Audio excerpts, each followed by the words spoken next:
सुप्रभात बच्चों, मैं पंकज कुमार ओझा, हिंदी शिक्षक, modern English school Bihar Sharif से।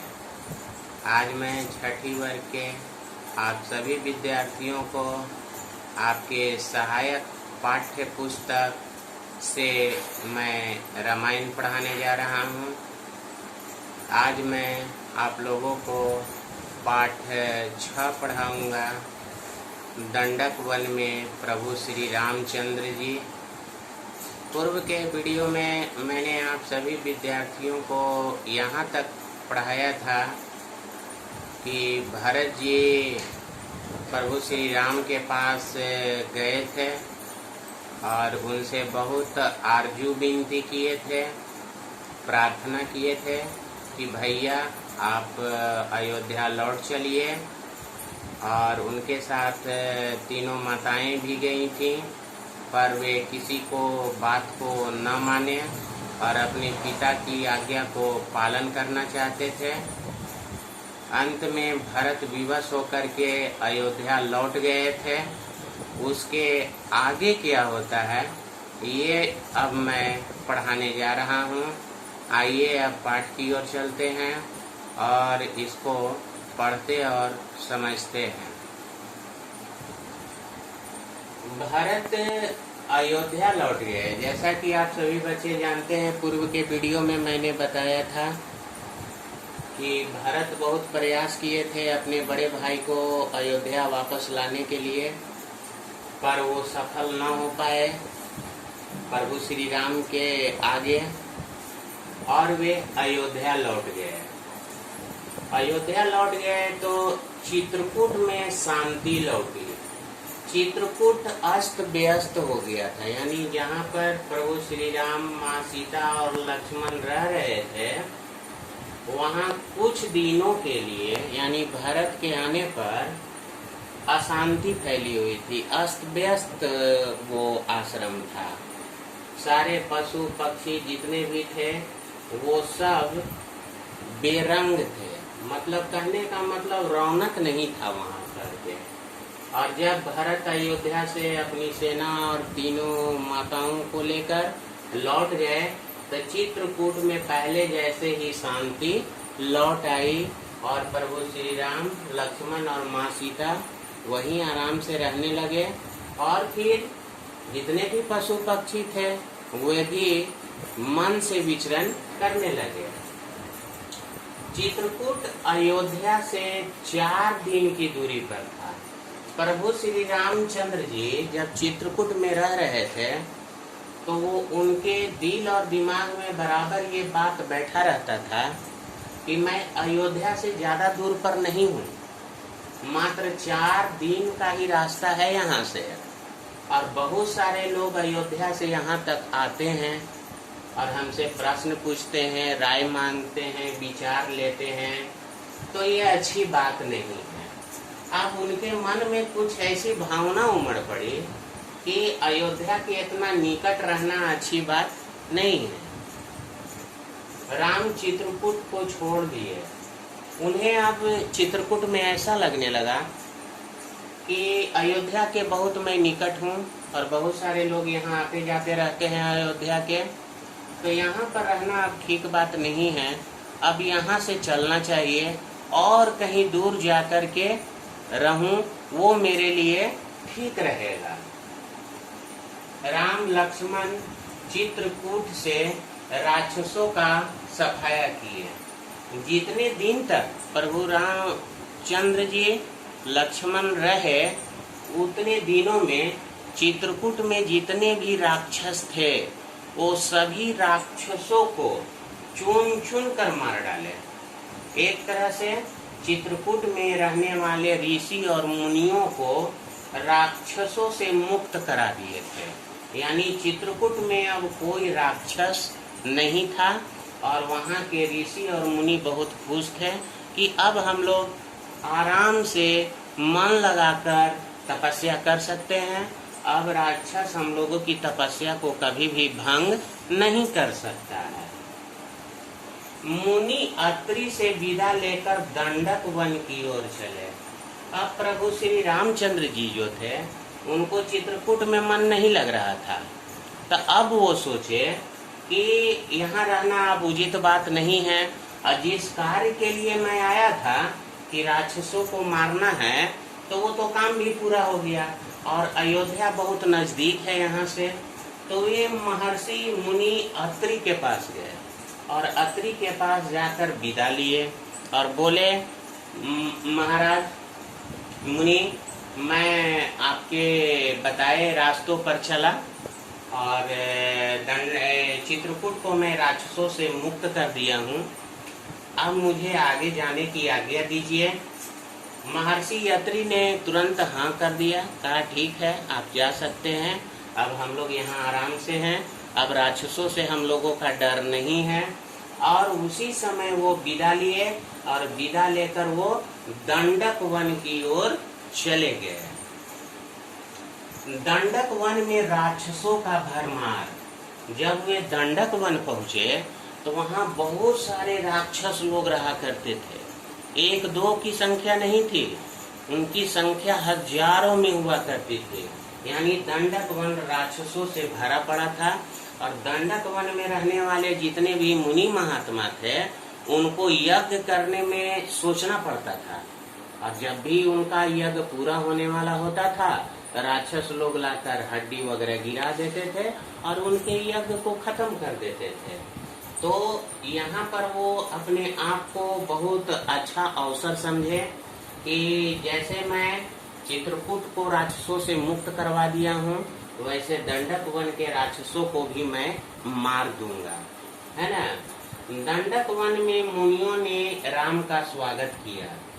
दंडक वन में जितने भी मुनि उस समय रह रहे थे, जब उनको इस बात की सूचना मिली कि प्रभु श्री रामचंद्र जी यहाँ पधारे हैं, वे लोग उनका बहुत ही आदर और स्वागत किए। और उन मुनियों को ऐसा विश्वास था कि प्रभु श्री रामचंद्र जी ही हम लोगों को राक्षसों से मुक्ति दिलवाएंगे, और इस धरती पर कोई ऐसा पुरुष नहीं है जो राक्षसों से हम लोगों को मुक्ति दिलवाएगा। माँ सीता अकारण राक्षसों के मारने से चिंतित थी। जब प्रभु श्री रामचंद्र जी सभी राक्षसों को मारते थे, उस समय माँ सीता मन ही मन सोचती थी कि आखिर प्रभु श्री रामचंद्र जी अकारण राक्षसों को क्यों मारते हैं। भगवान राम राक्षसों को क्यों मारते हैं। जब कोई राक्षस इन्हें हानि नहीं पहुंचाता, तो ये राक्षसों को क्यों मारने के लिए दिन रात सोचते रहते हैं, है ना। इससे वो चिंतित हो उठती थी, और अपनी चिंता को एक दिन वो प्रभु श्री रामचंद्र जी से बोली, महाराज आप अकारण बिना मतलब के राक्षसों को क्यों मारते फिरते चलते हैं आप। तो राम अपनी प्रतिज्ञा सीता से कहे। तब भगवान राम माँ सीता को बताए, देखो सीते, मेरा जन्म ही इसीलिए हुआ है कि मैं राक्षसों का संहार करूं। अगर मैं राक्षसों का संहार नहीं करूंगा तो मेरी प्रतिज्ञा खत्म हो जाएगी, और फिर मानव रूप में मैं जो इस धरती पर आया हूँ, मेरा आना यहाँ व्यर्थ चला जाएगा। मेरा जन्म तो ही राक्षसों को मारने के लिए हुआ है, और इसमें कतई संदेह नहीं है कि मैं किसी राक्षस को अकारण मारता हूँ।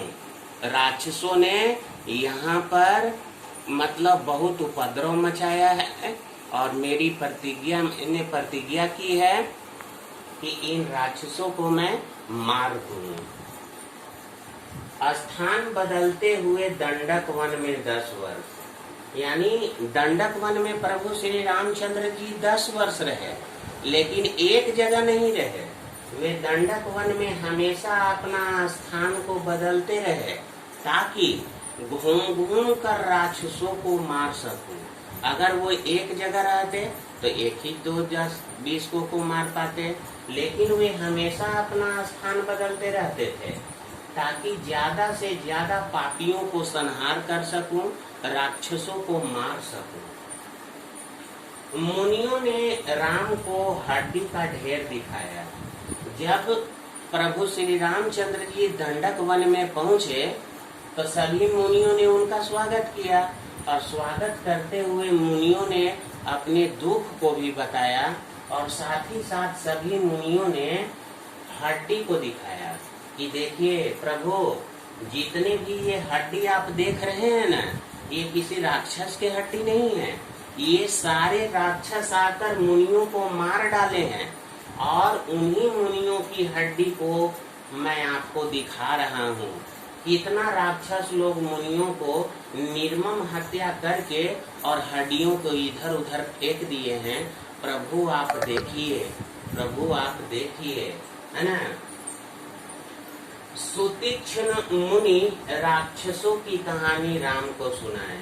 वहीं दंडक वन में सुतीक्ष्ण मुनि रहते थे। वे सुतीक्ष्ण मुनि जो थे वो राक्षसों की कहानी सुनाए कि कैसे राक्षस हम लोगों को परेशान करते हैं, कैसे हम लोगों को बर्बाद किए हैं, कैसे ऋषि मुनियों को मार मार करके उनके हड्डियों का ढेर लगा दिए हैं। ये सारी बात जो है वो प्रभु श्री रामचंद्र जी को सुतीक्ष्ण मुनि सुनाए और बोले कि देख लीजिए प्रभु, साक्षात आपके सामने है, आप देखिए कैसे लोगों को मारता है ये राक्षस लोग। तब गोदावरी नदी पार कर राम पंचवटी की ओर चले। वहीं गोदावरी नदी है और वो गोदावरी नदी को पार करके और पंचवटी की ओर चले। अब वो पंचवटी में रहने वाले राक्षसों को भी संहार करना था उन्हें। पंचवटी के मार्ग में विशालकाय गिद्ध मिला। पंचवटी जब वो जा रहे थे तो रास्ते में एक बहुत बड़ा गिद्ध मिला। क्या मिला? गिद्ध मिला। और वो गिद्ध और कोई नहीं, वो महाराज दशरथ के मित्र जटायु थे। महाराज दशरथ के मित्र जटायु थे। और वो गिद्ध को देखकर प्रभु श्री रामचंद्र जी और लक्ष्मण जी पहले तो समझ नहीं पाए और दोनों धनुष बाण तान करके उस विशालकाय गिद्ध को मारने के लिए आगे आए। पर वहाँ कुछ और हुआ। क्या हुआ? जटायु बोले मुझे मत मारो। जटायु जब देखे कि प्रभु श्री रामचंद्र जी और लक्ष्मण जी धनुष तान लिए हैं, तब वो जटायु बोले कि मुझे मत मारो बेटा, मैं तुम्हारे पिता का मित्र जटायु हूँ, मैं तुम्हारी रक्षा करूँगा। जब तक तुम दोनों राम लक्ष्मण वन में रहोगे तो मैं तुम्हारी पत्नी सीता की रक्षा करूँगा और इसका रक्षा करते मैं जान भी दे सकता हूँ। ऐसी बातें सुनकर प्रभु श्री राम और लक्ष्मण जो थे वो जटायु को छोड़ देते हैं, उन्हें नहीं मारते हैं। पंचवटी में लक्ष्मण जी सुंदर कुटिया बनाए। जब पंचवटी पहुँचे तो लक्ष्मण जी को यह जगह और माँ सीता को भी बहुत पसंद था। और प्रभु श्री राम तो अंतर्यामी थे, वो तो सब जानते थे। तो लक्ष्मण जी बहुत मेहनत करके चारों तरफ से मिट्टी का दीवार उठाए और उस पर फूस फूस डाल करके एक सुंदर सा झोपड़ी बनाए और उस झोपड़ी में सभी चीज जंगल से लाला करके सजाए। यानी वो कुटिया महलों से कम नहीं थी और वो पंचवटी में एक सुंदर कुटिया लक्ष्मण जी बनाए। बच्चों, आप सभी ने अभी इन महत्वपूर्ण बिंदुओं और उनके चर्चा को सुने और समझे। इस वीडियो को आप लोग ध्यान से देखिएगा। और आज मैं इस पाठ को आधा पढ़ा रहा हूँ और आधा मैं अगले वीडियो में पढ़ाऊंगा। पर थोड़ा पाठ लंबा होने के कारण मैं 2 वीडियो बनाऊंगा। ये पहली वीडियो है और अगली वीडियो में मैं इस पाठ के आगे के बिंदुओं पर चर्चा करूंगा। तब तक के लिए धन्यवाद। आपका दिन मंगल।